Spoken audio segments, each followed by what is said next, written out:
Honestly, whenever I was scared as a kid, my dad had always told me, in life, you should not be scared of ghosts. Fear the living because they can actually hurt you. In my late teenage years, I came into some money after my father committed suicide, and I received an inheritance from him. At the time of my dad's passing, he and my mom owned a cabin up in Oregon by Mount Bachelor. The cabin had been put up for sale since my mom could no longer afford the payments, and renting it out was not covering the payments either. The cabin was set to go on the market for sale in less than a month, and was in the process of finalizing all the paperwork with the realtor and lawyer. So, for that month's time, the cabin was not going to be rented out any longer and was just going to be vacant. I saw this as a chance to get away for a while and clear my head in light of all the things going on. I quit work, packed up my snowboarding gear, grabbed my dog Midnight, and headed up in my dad's car to the cabin. My first 2 days at the cabin were normal, and nothing out of the ordinary happened. I spent my days playing with Midnight in the snow and snowboarding, and the evenings playing PlayStation or listening to music, drinking, and smoking out on the balcony. I had already stocked up on food, cigarettes, and liquor, so I was pretty much set. Aside from the occasional outing to hit the slopes, with my dog's company and DVDs just PlayStation as entertainment, I was quite content and started to feel relaxed after all the drama that had preceded my outing. The cabin itself was 2 stories. The bottom story had the living room and a side guest bedroom, along with a small kitchen. Upstairs had another 2 rooms, along with a walkout balcony attached to the master bedroom. Most of my time was spent either in the living room, kitchen, or master bedroom. I never ventured into the other rooms and always kept the doors leading into them shut. The 3rd day came around, and I was going through my usual routine of playing with my dog, playing games, and watching DVDs. That day, it was a pretty heavy snowfall, so instead of hitting the slopes, I stayed in.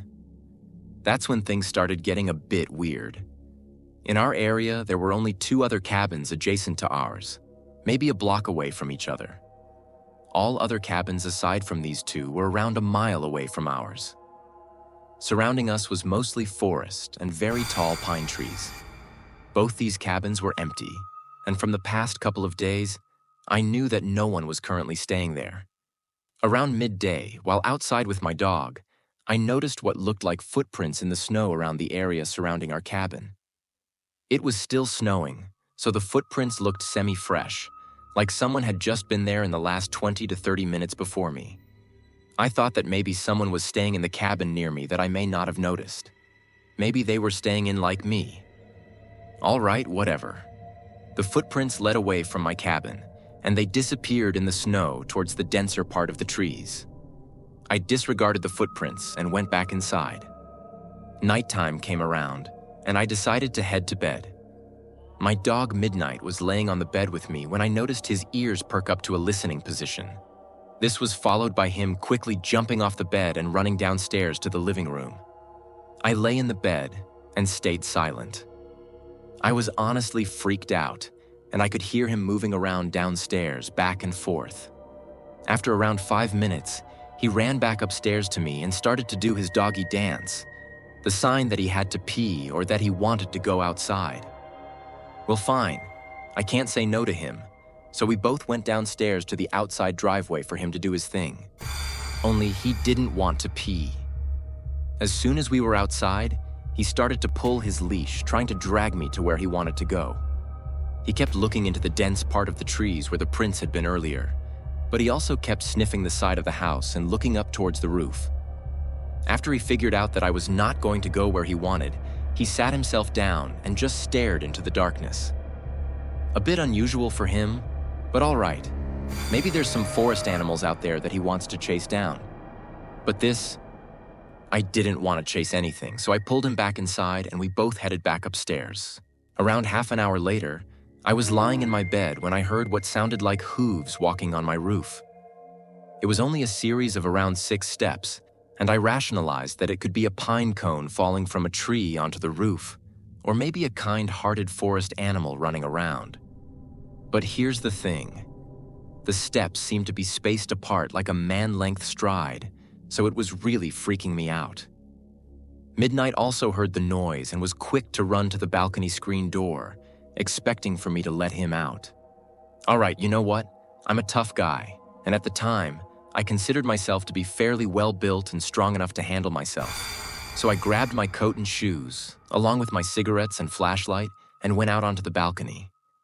As soon as I went outside, I lit up my cigarette and started canvassing the roof with my light. Nothing there, and the snow on top was undisturbed. Weird.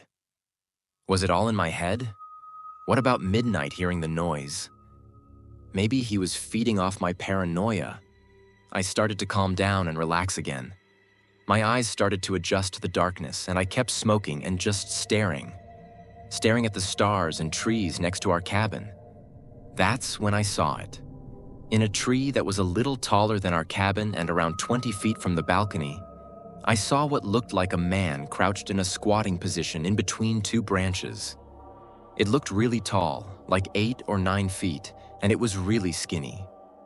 It was squatted on one branch, and its freakishly long white arms were extended above its head, holding on to the branch above it, while its mouth was wide open with no expression. What the expletive is that? I wasn't sure if I was really seeing this thing and stood just staring. It sat there motionless. I noticed Midnight stand up and start pacing behind me and lightly barking at the same time. The thing still did not move.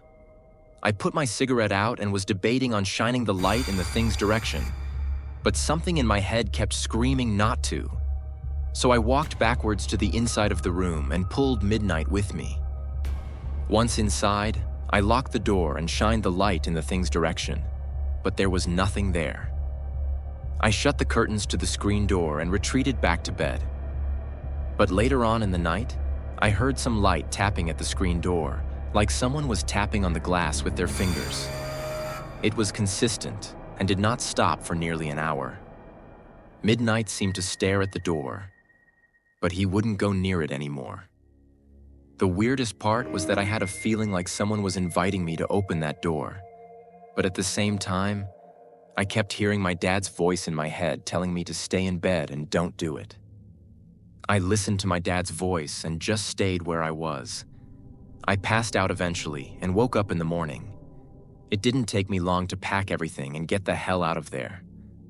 If you've ever experienced something this terrifying, let me know in the comments. Don't forget to like, subscribe, and hit the bell for more chilling tales. Stay safe, and remember, sometimes the scariest things aren't ghosts. See you next time.